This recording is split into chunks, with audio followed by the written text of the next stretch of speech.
Thanks, Kenton. And you have to use that term scholar pretty loosely when you describe me, but thanks for the effort anyway. It's a pleasure to be here for the Malcolm Renfrew lecture series. Before I begin, I'd like to recognize Aaron and Amy from the University of Idaho Library Special Collections who brought some rare and, in one case, unique John Mullin materials from Special Collections here today. So I'll talk a little bit about one of the documents they brought and during the talk, so be sure and stop over there afterwards because it's pretty neat stuff, and thank you for taking the time to bring that.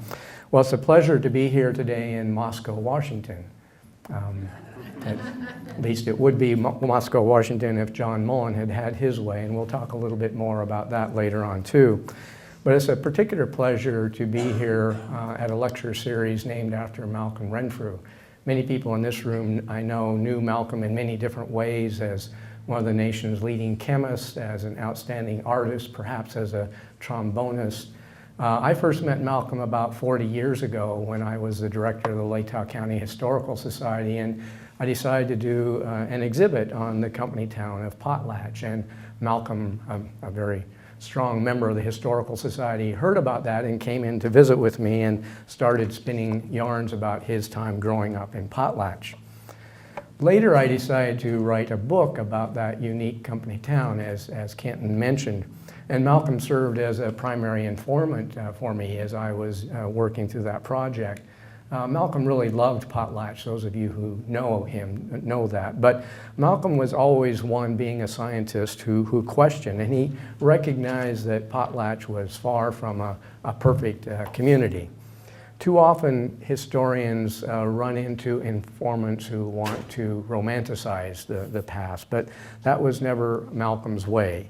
He was an influential guide to me as I worked my way through Potlatch research and always encouraged me to ask questions. I don't think I talked to Malcolm about my work on John Mullin, but I thought about him as I was writing the book because there's much to John Mullin that has been and indeed could be glossed over and romanticized.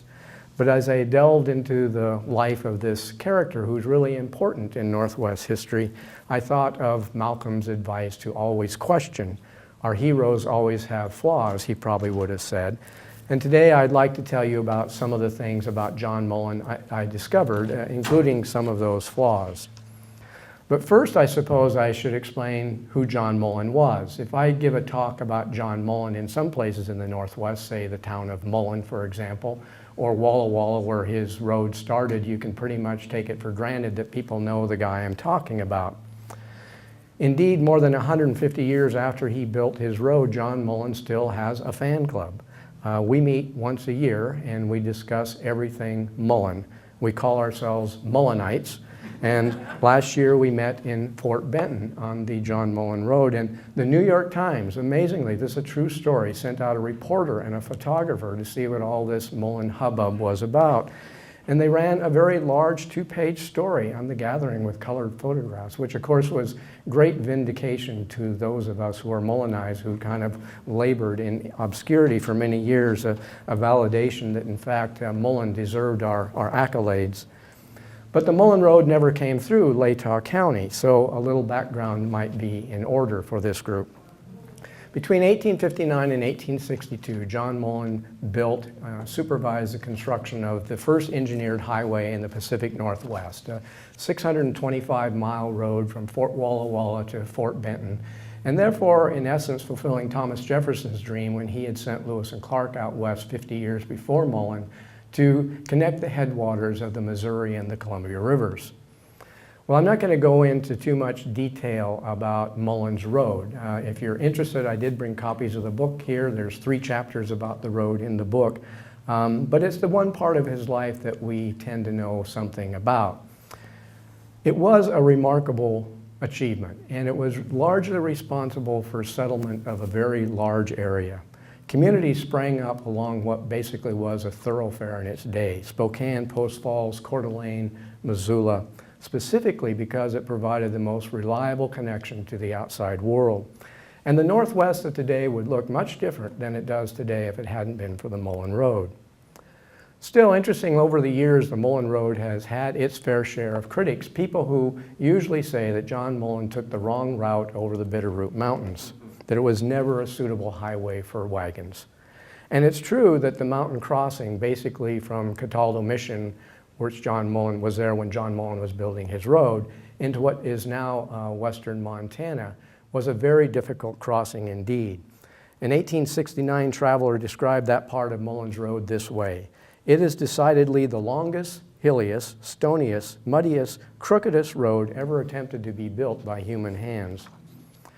Well, it wasn't much of a wagon road, it's true, but it's also true that during the gold rush period of the 1860s in Montana, that road was so full of pack trains from Walla Walla supplying the miners that there were actually recorded accounts of traffic jams on the highway. And when 100 years later, the nation's finest highway engineers came out west to decide where to build Interstate 90, they essentially followed John Mullin's course. He had actually engineered a fine route. It was just that he was ahead of his time, ahead of the time when heavy equipment could keep the road open most of the year. And today, that 75-mile stretch of Interstate 90, which is the nation's longest interstate, that goes through the Idaho Panhandle, is officially known as the Captain John Mullin Highway. Well, Walla Walla boomed for 2 decades as the largest and most prosperous city in Washington Territory because of its favored location on the Mullin Road. And Helena wouldn't be the capital of Montana if it wasn't for the Mullin Road. But Mullin's road building took up only 4 years of a very long life. And so today I'd like to talk to you about some other aspects of his life. And since we're at a research university, I thought I'd tell you about some of the research adventures that I had as this research became something of an obsession for my wife, Mary Reed, who many of you know, a fine historian and an overly qualified research assistant on this project, as she and I traveled from coast to coast trying to track down the story of John Mullin. Altogether, we visited more than 36 historical repositories, ranging from local historical societies to some of the largest research facilities in the country. But I want to begin with a confession, just so that you know there was a time in my life when I was not obsessed with John Mullin. For most of my life, I like to think that I've been relatively sane, and Mullin was at best a person I was only interested in. And it's a time in my life that Mary hopes I might get back to someday, but hasn't worked out so far.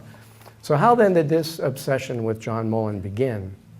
Well, the first I heard of John Mullin was in an undergraduate history course in the early 1970s at a university that will remain unnamed, but is located about 8 miles from here.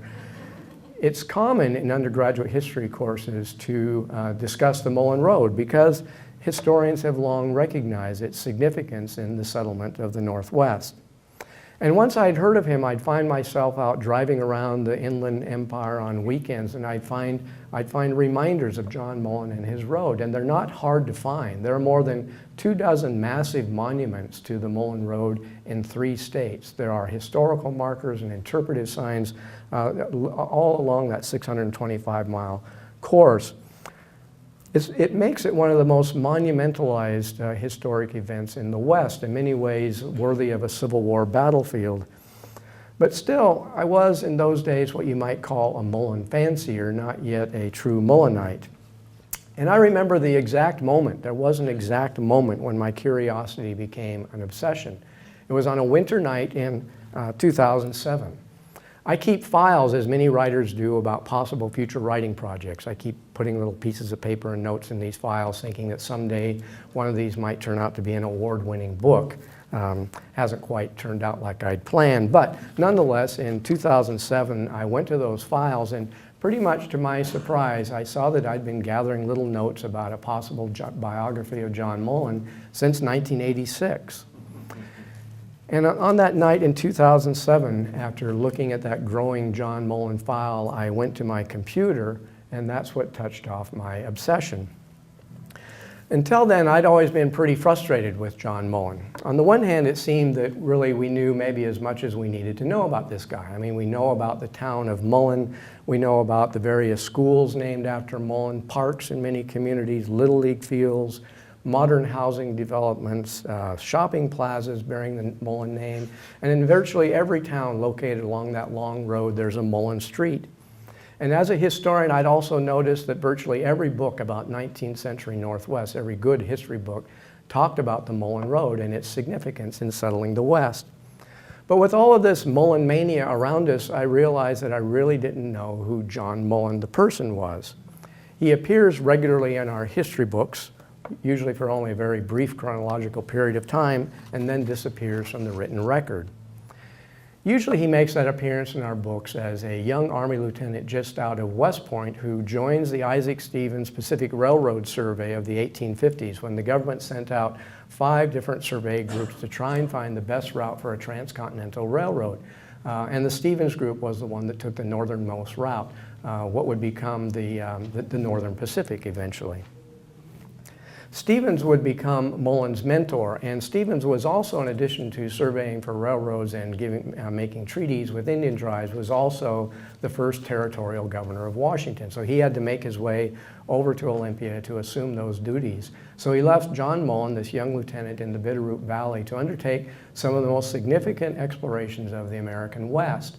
He did it from a place that we now call Stevensville, Montana, named for his mentor. And during the course of that year of surveying various mountain passages, he came across his preferred route for a future wagon road.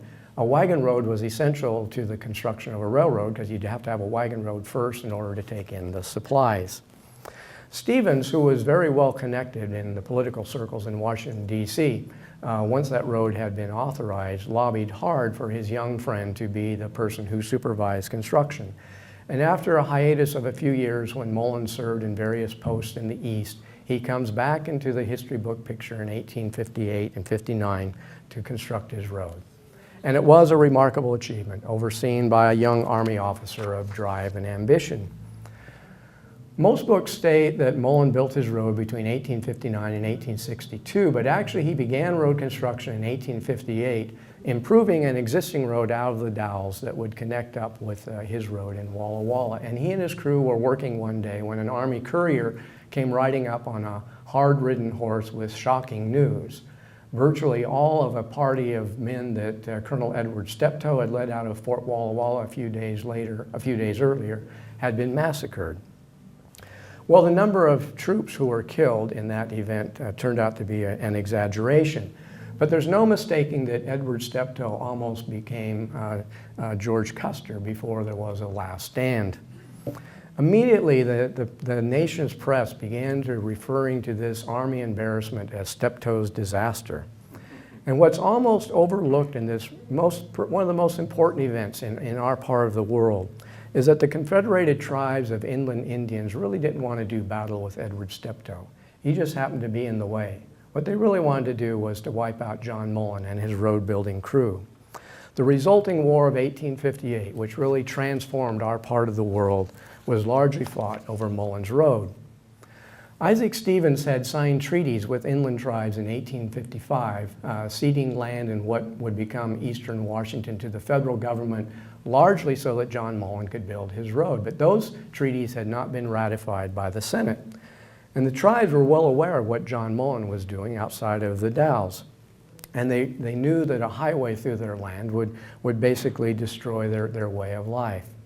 They rightfully considered the road a trespass, one that would change forever their lives, and they wanted to put an end to the road's construction.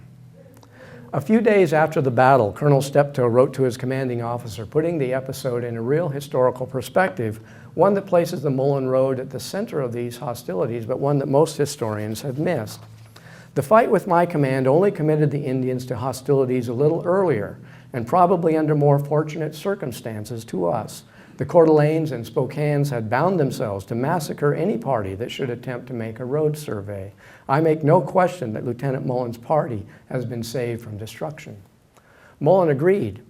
Your encounter with the Indians has saved my party from disaster, he wrote to Steptoe, probably from a complete massacre. The Army immediately sought revenge, and Lieutenant Mullin volunteered to serve under Colonel George Wright in the summer of 1858. The only part of the road that he had not been able to explore when he was with Isaac Stevens in those railroad surveys was the part of the road that led through what would become eastern Washington. And that was exactly where Colonel Wright intended to lead his troops. Mullin signed up for that engagement not so much to fight Indians, but rather to scout the route for his future road. That entire RIC campaign, which many of us know is so controversial today, is often considered by military historians to be the most successful Army campaign of the 1850s. And it was fought for two primary reasons: to avenge Steptoe's defeat and to pacify the Indians so that John Mullin could build his highway. Mullin was placed in charge of a group of 30 Nez Perce Indians, allies of the Army, who would serve as scouts. And Mullin and the Nez Perce were among the first to draw enemy fire at the very first battle of the campaign, the Battle of Four Lakes. Well, despite what must have been, if you imagine, just a huge adrenaline rush, having been in combat, some of it hand to hand, when Mullin penned his notes the next day, he spent most of his space noting the success in gathering information for his road. My party of assistants and I have been able to collect material for a complete map of the country from Fort Dalles to this point. How boring can that be? I mean, only after going through all of this detail about his road does he finally eventually get down to saying that we met the enemy and drove him from the ground. Well, now it's a peculiar personality, I think, who would first report the previous week's odometer readings before reporting the previous day's combat. But it was typical of Mullin, who once on a project became obsessed with it to the virtual exclusion of everything else. And now I'm going to pause to talk about one of the research facilities that I went to, which is right here in our hometown, the University of Idaho Library Special Collections. It's real hard to do Idaho history without knowing about special collections. I mean, you can't really go very far down the trail of Idaho history and not stop by there. It's an incredibly invaluable source to those of us who study Idaho history, and the university should be very proud of it. Well, I knew all of that, but I was very surprised at what I found during what I thought would be just kind of a standard research trip in 2013. You know, you sit down and they bring you a document and you read it and you take notes. But on this day, I requested to see Mullin's topographical report of his time spent with the RIC campaign. I knew it had been published as a congressional document, and I thought all I would find is the official record. But the staff informed me that they in fact had 3 copies of this document, and which one did I want to see? Well, I just thought I'd see copies of the same thing. But out of curiosity, I said, well, why not bring me all 3? So one copy was just a standard, and these are all here today. You can look at them. But one copy was just a standard issue government document that would be available at any library that's a depository library that gets congressional documents. It was informative, but not really the kind of thing that would keep you awake between coffee breaks. The second copy had been collected by Moscow's Jerome Day, for whom the Jerome Day collection of Northwest history books is named at the U of I library. So that was interesting because he's a local character I knew about and a library patron. But still, it wasn't really all that exciting. And then out came copy 3, which belonged to another Moscow resident named William Kohlhoff. I believe that's how I'd pronounce the name. What made this particular document unique was handwriting in the margins of this. John Mullin had atrocious handwriting, and it immediately became apparent to me that what I was looking at was a document that John Mullin had marked up himself. This is actually the page proofs of the 1860 document that Mullin was writing to the printer to make corrections on the copy. There's only one of those. So to someone who by this time was definitely a confirmed Mullinite, this was sort of like finding a holy grail, that here in Moscow we had this document. It made for a very exciting day for those of us who were in special collections that day. So what Aaron and Amy have brought today, along with some other really neat Mullin documents, is that special document. So, and thanks again for bringing them over.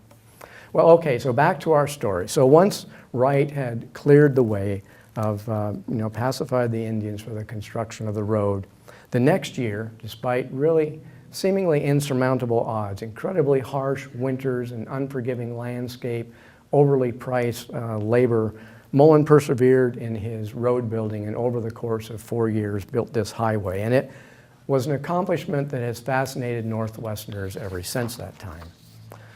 But what of John Mullin himself?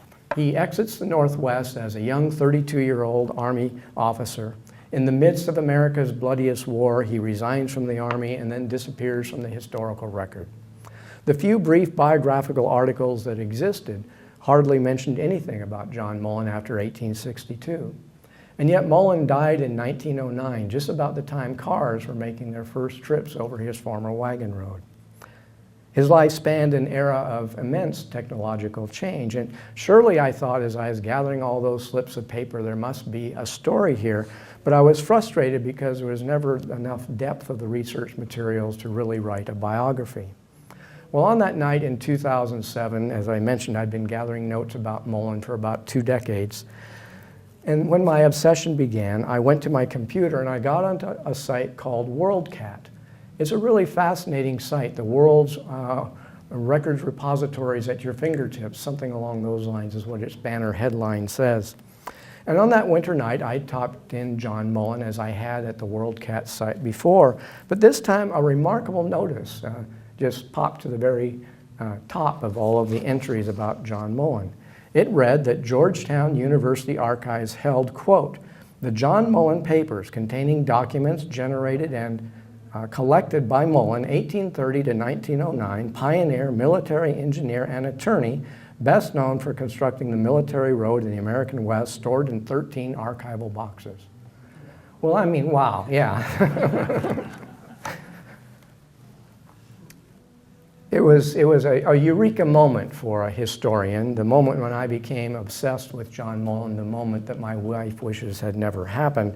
But I immediately emailed the archives to get a more thorough list of all that they had, and then I started emailing all these other archives around the country that I knew had bits and pieces of the Mullin story. And finally it struck me that there now was enough to finally pull together a biography of this guy. And what I was able to discover is that completing the Mullin Road was only one of many interesting episodes in John Mullin's long life. John Mullin chased a dream of getting rich, literally from coast to coast, and he made it. He lived for a time in the highest echelons of high society in the nation's capital. But ultimately, he was going to die a man broken in spirit and bankrupted in finances. But I didn't know any of that on that winter night in 2007 when WorldCat pointed me in the direction of obsession. But here I suppose we should pause for a moment because I imagine there are some of you in this room who are not paying attention to the speaker just now because you're thinking to yourself, how in the heck, or some of you might be using stronger language, how did Georgetown University, an elite Eastern school, get the papers of this Westerner, John Mullin? Well, here's what happened, and it's a fascinating story about how records get to our repositories sometimes. When John Mullin died in Washington, D.C. in 1909, he left all of his possessions to his wife, to his daughter, May. The possessions didn't amount to much, but they did include many boxes of his personal papers. Unlike her father, May not only got rich, but also remained rich. And she had a vision that someday the world would come to recognize the significance of her dad. She lived in a beautiful Georgetown house next door to, quote, that nice young couple who always have photographers around, as she described it to one Mullin family member who I interviewed many years later. The young couple's names were Jack and Jackie Kennedy. It was indeed a very nice neighborhood. Well, the Mullins, like the Kennedys, were very Catholic, and so when she died in 1962, it made perfect sense for May to leave the bulk of her $1.5 million estate to Georgetown University, a Jesuit institution. She also left to the school her Georgetown house and all of its contents, including those papers of her father that she had preserved for all that time. The papers went to Georgetown University archives, where they sat and sat. You can just imagine an archivist at an elite Eastern institution not knowing who in the heck John Mullin was, and these papers kind of just get putting back on the work order. But finally, nearly a century after John's death and nearly 4 decades after May had donated them, the papers were processed. And Mary and I were the first ones to go through the John Mullin papers on a page-by-page, box-by-box basis. I mean, come on, you do have to be obsessed to do something like that. But As historians, we live with limited expectations about exciting lives, and there's not much more exciting to a historian than going through being the first one through a large research collection. On that research trip to the East Coast, Mary and I combed not only the Georgetown papers, we also spent days in the National Archives. We went to the Smithsonian Institution, where I didn't even know they had an archives until this trip, and found letters that John had written about the scientific aspects of his road building excursion. We spent a few days in the Isaac Stevens papers at Yale.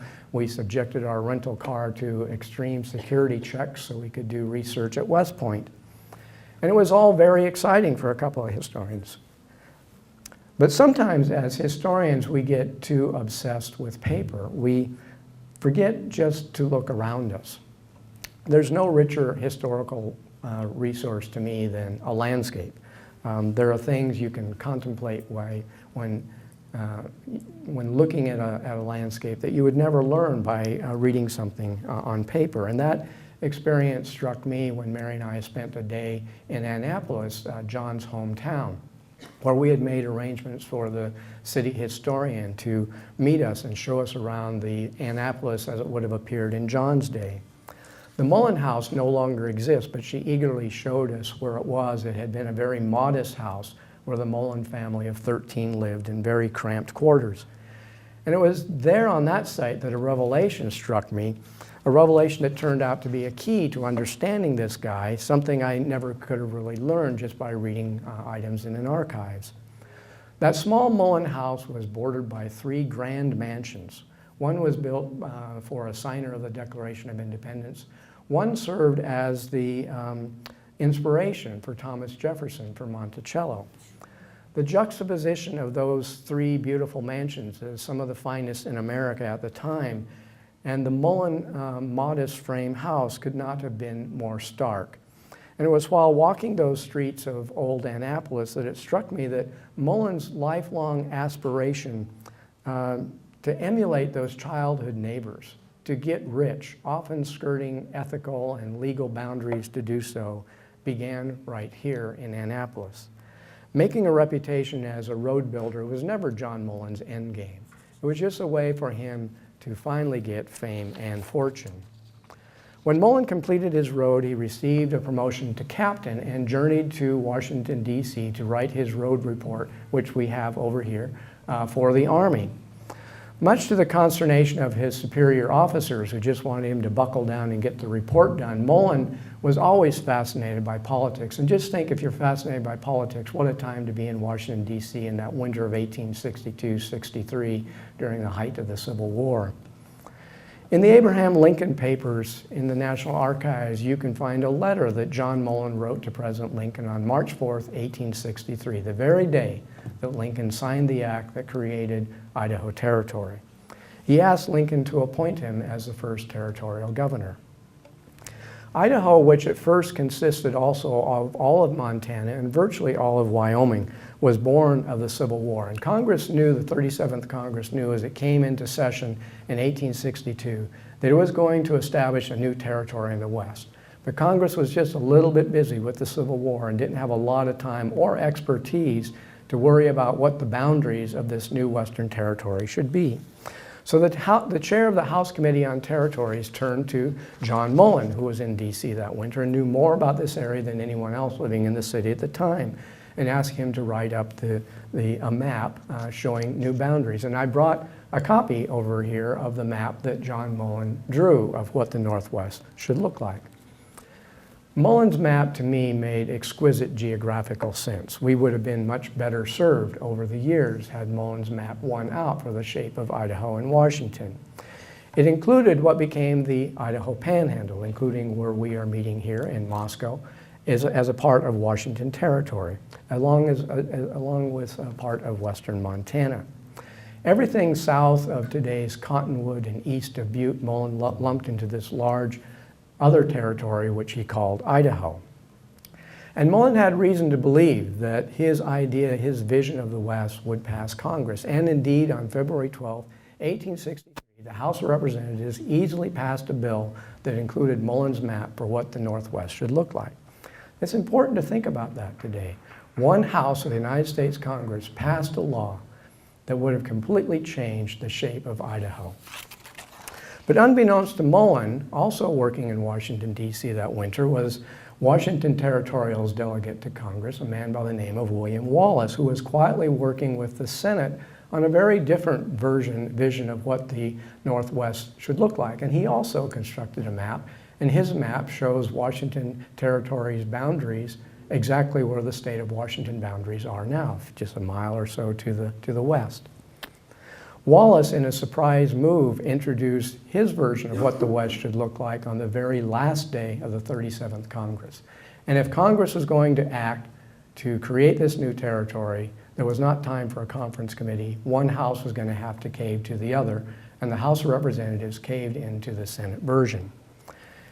And to me, and I know there's always, you run into trouble when you say this, but I can certainly make a good case that was the most significant decision ever made in Idaho history, because it established geographical, political, and cultural boundaries that really make no sense. The Wallace map gave a north-south orientation to a region that had had an east-west orientation for hundreds, perhaps thousands of years.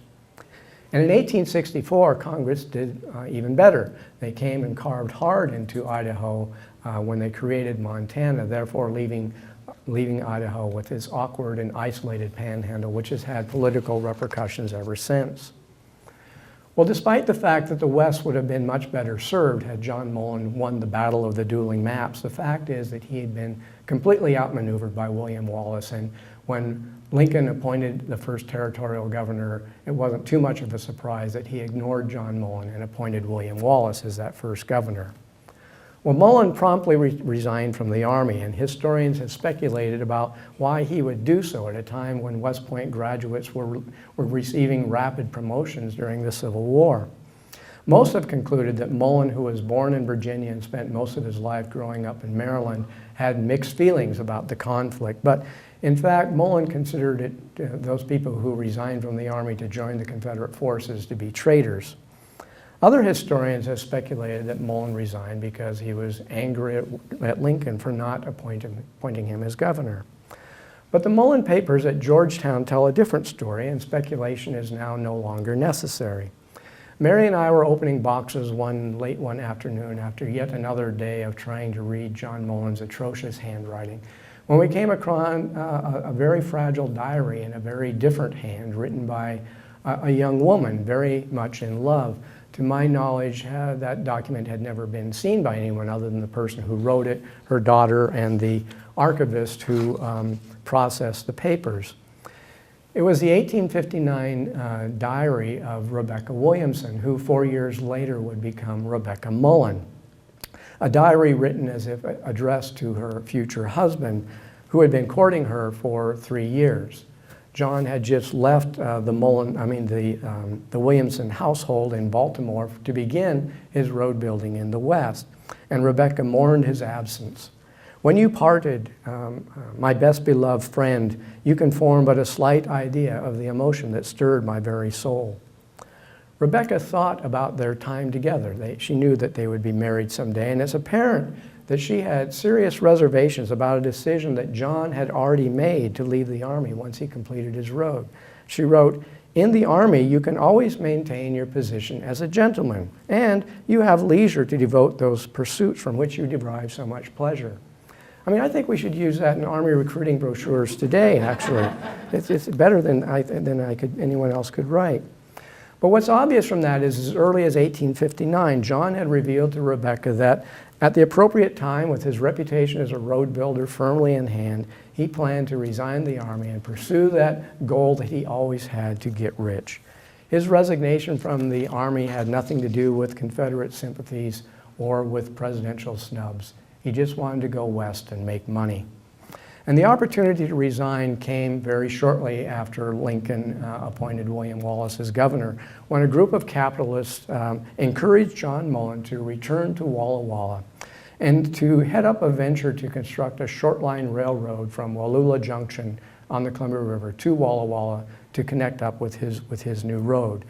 And it seemed the opportunity that John Mullin had long sought. Finally, he was going to be able to cash in on his stellar reputation. But his life almost immediately began to spin out of control. John was never able to convince many investors to invest in that short line railroad, and the effort failed. Still, it hadn't taken much convincing for him to go back to Walla Walla, because that's where he wanted to go anyway. When he left this area in 1862, he purchased various business properties, and it was his intention to go back to Walla Walla, which was a very prosperous city at this time, primarily because of its location on the Mullin Road, and to grow rich with the community, where he would be the most famous resident. Well, I discovered the story that what went so wrong in Walla Walla lay not in Georgetown, but in another archive. So the search for John Mullin now shifted back to the west. And a review of court records at the Washington State Archives in Cheney quickly revealed how rapidly Mullin's dream of Walla Walla prosperity had crumbled. John brought 3 younger brothers into his various business enterprises in Walla Walla.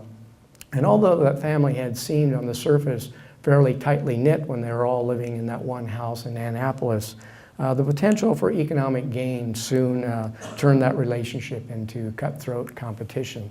And those court records at Cheney revealed a very ugly family feud with brother suing brother. It became quite complex. But the upshot of it was, with less than a year after they had moved to Walla Walla, John and Rebecca had to move. They lost their businesses, lost their farm, and they were completely bankrupt. Like so many other Americans in our history, the Mullins, seeking a better opportunity, moved to California. So our trail in search of John Mullin next took us to the archives at Chico State University, where the papers of John Bidwell are housed. Bidwell was, in the 1860s, one of California's wealthiest men, the owner of perhaps its largest ranch. And he platted the town of Chico and gave away lots to anyone who would come to work on his sprawling Rancho Chico. Many thousand acres that, by the way, are still maintained as a city park. It's a beautiful spot. The Bidwell Mansion is now a museum in Chico. Well, you can see why John Mullin would be attracted to this sort of an operation, because he always coveted wealth. And when he left the Northwest in 1862 to go back to D.C., he went by Rancho Chico, and he left a very exuberant description of the place. And Mary and I were in the museum. We saw this wonderful label on one of the exhibits written by John Mullin, and we asked the docent, "Do you know who John Mullin is?" And got this blank, said, "No, but we sure like that quote." Well, he wrote in part, "The center of this large estate is the beautiful village of Chico, where live an educated and contented peasantry, all more or less supported by the means of this bachelor millionaire whose residence is an architectural gem." Well, Mullin did not meet Bidwell on that occasion, but their paths were going to cross in 1865, when the millionaire Bidwell and the bankrupt Mullin both came to the same conclusion, that a person could get rich if you could supply the Boise Basin, then booming with miners out of California, specifically out of Chico. Mullin had learned his way around Washington, D.C. from his mentor, Isaac Stevens. He knew how to lobby well, and he spent much of his time in D.C. in 1865 lobbying for a federal mail contract for a stage line that would run from Chico to Boise. And a federal mail contract was almost essential to the success of a stage line in the 19th century. Bidwell was then a member of Congress, and he was also lobbying for a mail contract for the same route. But Bidwell, powerful and influential as he was, soon discovered something that many others learned about John Mullin. Once Mullin set his mind on something, he relentlessly pursued it. And the Bidwell papers at Chico are full of the wealthy congressman's regrets about being forced into an alliance with Mullin, but also being pretty powerless to do much about it. Mullin edged himself in continually so that I could not strike anywhere without hitting him, Bidwell wrote in exasperation. But Bidwell could not shake Mullin, and typically Mullin put everything into this road. He was an incredibly hard-working guy. And a local newspaper described him as an inexhaustible small steam engine. But try as he might, he could not make the road a success. Bidwell refused to invest any real dollars, and in 1866, John Mullin went bankrupt once again. For the next episode of Mullin's life, we traveled further south to the Bancroft Library at Berkeley and also to the California Historical Society. And I supplemented the search in these repositories with a new tool called the Chronicling of America Newspaper Digitization Project of the Library of Congress. It's an incredible tool. Simply type in the name of a person, place, or thing, and you have instant access to hundreds of newspapers around the United States. A tool that was virtually a research source that was virtually impossible for historians to use all those newspapers before the age of digitization.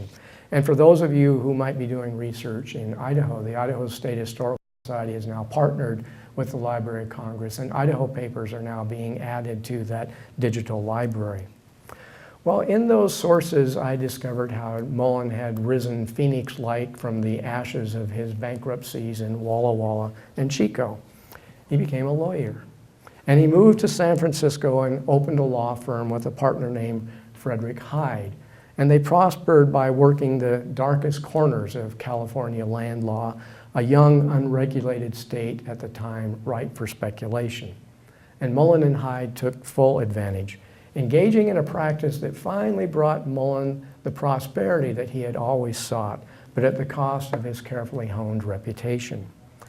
The two lawyers built up a very cozy relationship with the United States Land Office at a time when California was dispensing with millions of acres of federal land with no state agency to oversee the free-for-all. California literally fell into money-grubbing chaos, and Mullin and Hyde were at the center of the firestorm, becoming one of the largest land speculating firms in California, amassing thousands of acres of public property that they then sold at a great profit. A clerk in the land office once referred to John as, quote, the notorious Captain John Mullin. It's not quite the sheen that those of us have in the Northwest who think of this dynamic and dashing Army officer who came to our area and built a road. Well, Mullin knew the law and he knew how to lobby, and he parlayed that into an even more lucrative career, leaving California permanently in the 1870s to establish his house and his law firm in Washington, D.C., where he lived for the rest of his life. It's a good thing he got out of town when he did, because his partner Hyde continued the same nefarious schemes that he and Mullin had perfected, but laws changed. And Frederick Hyde ended up spending much of his life in federal prison. But Mullin became a lobbyist for various Western states, and he did remarkably well for his clients. In fact, he probably was too successful. For years, Mullin worked various cases in which the federal government owed states money for various reasons, particularly in the far West for the expenses incurred in fighting Indian wars. And until Mullin had pointed out that the federal government owed the states this money, the feds weren't going to tell anyone. These young states hadn't even known to ask. Mullin didn't work for a salary, but for a set fee, usually 25% of whatever he could bring into a state, which seemed fine. And indeed it was fine when the amounts were quite small. But when Mullin landed a $1 million in federal funds for California, the state shirked its responsibilities to pay John Mullin. Mullin was a lifelong Democrat, and he had the misfortune of bringing in his greatest amounts into the states at a time when Republicans were in the ascendancy. And California simply refused to pay what it now called outrageous fees to this Republican lawyer. Well, the legal case went on for decades. In typical fashion, John Mullin, who was never one to suffer any criticism, wrote a 580-page book explaining why the fees he was rightfully due, those fees. And his case in California eventually made it all the way to the state Supreme Court, where he was vindicated, but not until after he had died. And seeing how California had managed to bilk Mullin out of fees, other states followed suit. And John Mullin never received payments that were rightfully his for bringing pretty large sums of money into Western state treasuries. Before the states had reneged on their commitments to Mullin, he had for a time lived the life he'd always dreamed about. Do one of those digital newspaper surveys of John Mullin in the 1880s, and you can read about the dress that Rebecca wore to the presidential inauguration when Grover Cleveland handwrote an invitation to the Mullins. You can read about Mullin family's extended trips to Europe. You can read about the debutante coming out of the Mullin daughters. If you do a similar search 20 years later, you'll learn how far he had fallen, and now how those debutante daughters are operating a laundry in Washington, D.C., trying to keep the family finances somewhat together. When John Mullin fell, he fell very hard because he had left the West as a notorious land grubber, and when it came time to find allies to help him fight these cases against the states for rightful fees, he found that he had precious few. He had long lost the tarnish of his road-building reputation. Mullin had a stroke in the 1890s. He grew weak as a kitten, as he wrote, but his mind remained strong, and he continued to fight the legal cases against the state, and he continued to work as a lawyer, though never very lucratively after that. A writer for Sunset magazine visited John in 1909. It was Mullin's last interview, and typically it's full of the bragging that was so much a part of his nature. But it's also a very revealing article, in many ways the best that was ever written about him. His body had become enfeebled, wrote the interviewer, but his mind, still alert, went readily back the 50-odd years to the route to the wild that was his life work. Mullin's health took a serious downturn in December 1909, and he died on December 28th at the age of 79. The Sunset article, which appeared after his death, was in many ways his finest obituary, capturing the personality of this complicated man far better than any other newspaper obituary. And interestingly to me, I have, and I don't think they exist, I have yet to find an obituary or a death notice in any newspaper in Washington, Idaho, or Montana, the three states through which his road ran. He had basically been forgotten in this part of the world. And the few newspapers elsewhere that did run obituaries or death notices summarized Mullin's life in a paragraph or two. Far more captivating are some of the articles that appear near them. Above the Mullin obituary in the Richmond newspaper is an advertisement for the Royal Laundry with telephone number Madison 1959. And the page with the Mullin death announcement in the San Francisco newspaper had the headline, "Airplane's Flight Marred by Lack of Suitable Landing Field." A man remembered for building a wagon road through Indian Territory had lived to see the time of telephones and the beginnings of flight. Well, I honestly didn't know when I began this multi-year project if there'd be enough to detail a biography of a real life, the ups and downs of a person, not just a caricature of a young man who came west and built an important road. But the pieces of the puzzle just kind of kept dropping into place in these repositories from coast to coast. And I'm convinced, in my own mind at least, that he's a man worth studying. John Mullin was a brave man, an underappreciated leader of men, a significant explorer of the American West, a fine engineer, an incredibly meticulous and hard-working individual. He was also an egotistical, unethical money grubber who went out of his way to garner publicity, often at the expense of others, and who caught not one bit of criticism his entire life.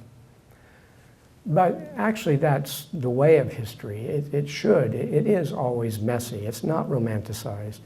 Our histories always, our heroes always have flaws, as Malcolm Renfrew would have said. And it's fitting that as we pay respects to Mullin's accomplishments, for they were considerable, but we also should understand something about the road builder himself. For Mullin was a person with ample attributes and also with many faults. He was, in fact, just like us in that way. Well, I want to thank you for being so patient with me today. I did bring some copies of the book here. A few people bought some if you'd like to. They're for sale. If you want me to autograph, I will. The value immediately plummets if I do that, but you're welcome to do that anyway. And we might have time for a question or two before we do that, if there are any questions. Ivor. Keith, I'm amazed that they could build a road that long. How many miles? 625. In 4 years, 3.5 years? That just sounds extraordinary, considering that they probably were not building it in the winter. Yeah, How big a crew did he have? It would vary, usually around 150 to 200 people, and that included his Army escort, because the Army escort guys could get extra wages if they worked on the road, as opposed to just protecting the road builders from the Indians, which really wasn't a threat, but the Army sent out an escort anyway. But 150 to 250 guys. Some of that road, if you think, and you've been here a long time, Ivor, so you think about the road out of Walla Walla, and you go across the Snake River and you're heading up. His first road went south of Lake Coeur d'Alene, and then up through basically the Rose Lake area. And then he found that was too marshy, so the next year he came and he went on the west side of Lake Coeur d'Alene, basically to where Spokane is, and then cut east.